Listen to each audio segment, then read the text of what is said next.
ಪ್ರತೀಕಾರಕ್ಕೆ ಸರ್ವಸನ್ನದ್ಧ, ಸಾಲು ಸಾಲು ಮೀಟಿಂಗ್ ನಡೆಸ್ತಾ ಇರುವ ಮೋದಿ. ಉಗ್ರರ ಕೃತ್ಯಕ್ಕೆ ಉತ್ತರ ನೀಡಲು ತಯಾರಿ.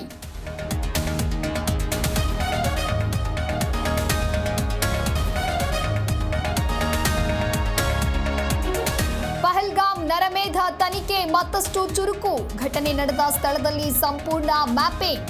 ಹೈಟೆಕ್ ಉಪಕರಣಗಳ ಜೊತೆಗೆ ತಲುಪಿದ ಅಧಿಕಾರಿಗಳು.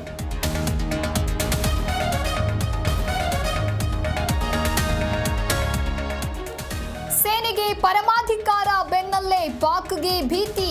ಪರಿಸ್ಥಿತಿ ಎದುರಿಸೋದಕ್ಕೆ ಸಿದ್ಧ ಎಂದ ಪಾಕ್. ಮಧ್ಯರಾತ್ರಿ ಸುದ್ದಿಗೋಷ್ಠಿ ನಡೆಸಿ ಹೇಳಿಕೆ.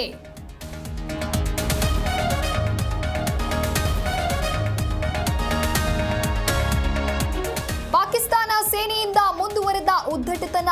6ನೇ ದಿನವೂ ಸೈನಿಕರ ಅಪ್ರಚೋದಿತ ಗುಂಡಿನ ದಾಳಿ. ಅಕ್ನೂರ್ ಸಿಲ್ಕೋಟ್ನಲ್ಲಿ ಫೈರಿಂಗ್.